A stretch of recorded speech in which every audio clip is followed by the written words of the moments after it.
Toshkent shahrida 61 yoshli fizika fani o'qituvchisi 10-sinf o'quvchisiga dars vaqtida sevgi izhor qildi. Yakunda nima bo'ldi deysizmi?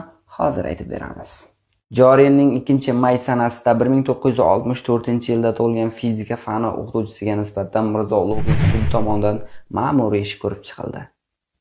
Tergov davomida 2024-yil noyabr oyidan buyon 10-sinf o'quvchisiga shahvoniy xatti-harakatlarni amalga oshirib kelganligi ma'lum bo'lgan.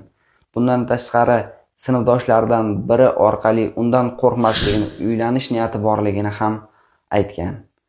Bu haqda esa qizning o'zi 2025-yil 29-aprelda onasiga ma'lum qilgan. Onasi maktab ma'muriyatini xabardor qilgan, lekin sudda ma'lum bo'lishicha, maktab ma'muriyati tomonidan erkakka hech qanday jazo chorasi qo'llanilmaganligi ochiqlangan. Erkakka esa yakunda 5 sutka ma'muriy qamoq jazosi tayinlangan.